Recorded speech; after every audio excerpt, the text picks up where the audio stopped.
So, today, I want to talk a little bit about how we punish ourselves when we don't get something, what we consider right or optimal or perfect or whatever the word it is. It doesn't meet your preconceived expectations, something that you yourself kind of establish on the way to whatever it is you're doing. Say you have an interview for a new job, something maybe that you're not so experienced in. And it, in your mind, if it doesn't meet this preconceived idea of perfection or what is you believe is expected, or maybe even what you expect of yourself, we can then turn it around actually against ourselves because we didn't meet our own expectations or what you believe the other side's expectations are, and then you turn around and then punish yourself.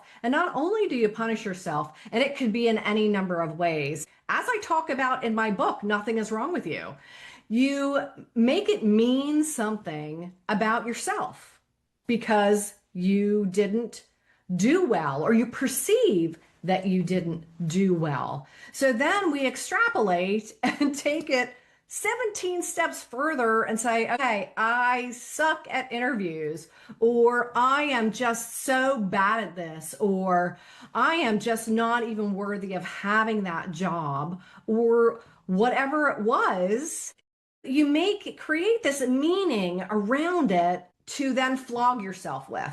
When in reality, it's an experience that you had and maybe it didn't work. In your supposition, in your view, right? It didn't work.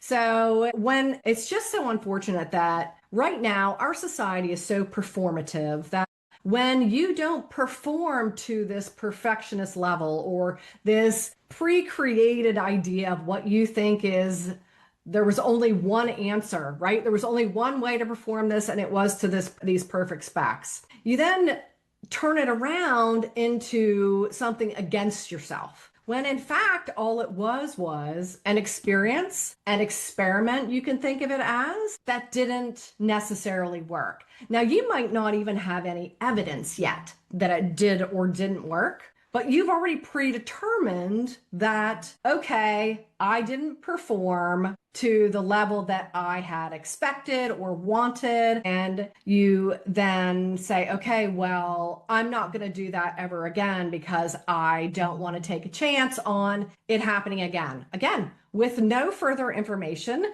This is you immediately coming out of your exam, your interview, your date. It could be any number of different experiences that you have in your life that truly are experiential.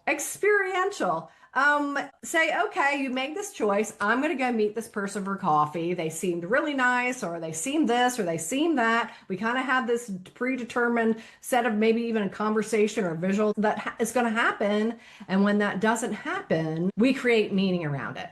I'm such a poor judge of character, or I wasn't ready for this, or I'm not qualified for this, or whatever it is, because it didn't meet some type of expectation, some script that you already predetermined in your mind, and actually then making assumptions that the other person or the other entity, whatever it is, it could be a business, you're making assumptions that they also had this predetermined script in their own head, and maybe they didn't. It's not something that you can be actually sure of or certain of unless they actually tell you specifically that that's the case, that this is the script and the little movie we played in our head, and you didn't meet that. You can only determine the little movie that you had going in your head. It might not be reality, that you didn't meet whatever that determination was, predetermined by you yourself. So how is it that we can then, it's up to you,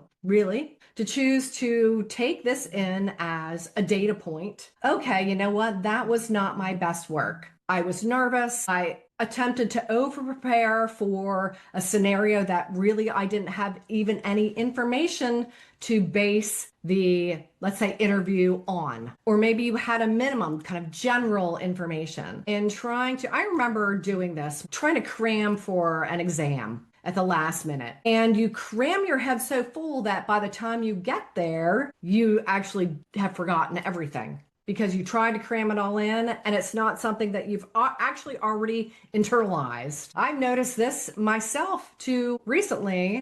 My last video here, I attempted to do from some notes and a script. And I do very, very poorly when I do that because it doesn't come off as, I don't want to say honest, but I like to speak from a direct and heartfelt space, a space for me that is something I'm reflecting to you, something that I believe in, and it comes across much better, I find, when I don't have a script of any kind and don't attempt to.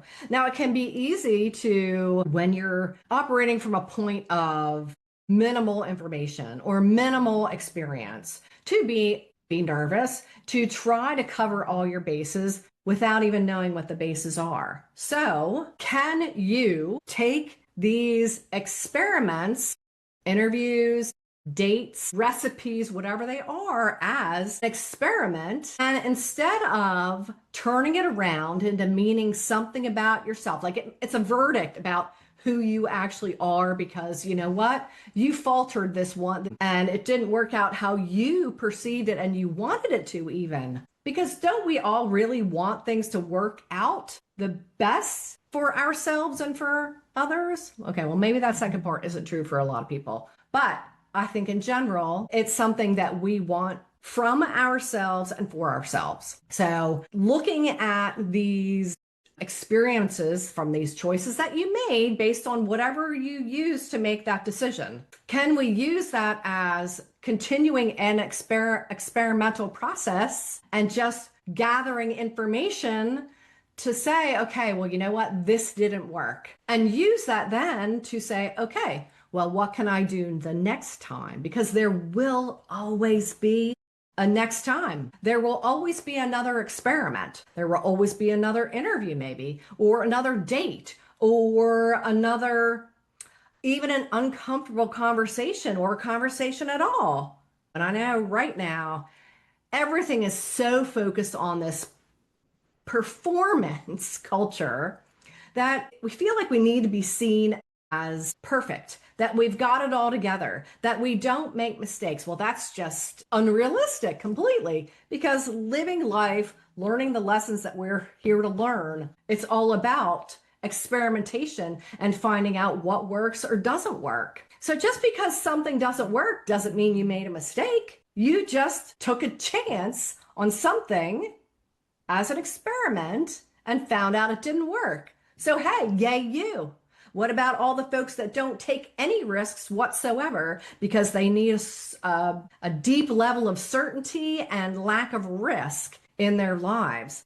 And not that I'm saying anything is wrong with that. You get to choose that for yourself. However, when you do take the risk, when you do step out, how about not creating this meaning around it that it means something about you? Because it means you're brave, it means you took a risk, and now you get to collect the data from that and leverage that data that you just collected. How about we do that instead of then punishing ourselves because we didn't do well, punishing ourselves because that was a really big mistake, that date I just went on. But, you know, it really can just be about you the next time. Know that there will be a next time and use the information you just collected for that next time. Take the next risk, take the next action, take the other interview, do it anyway, because really that's what life is about. Deeply live your life through experimentation and then collecting the data from that experimentation.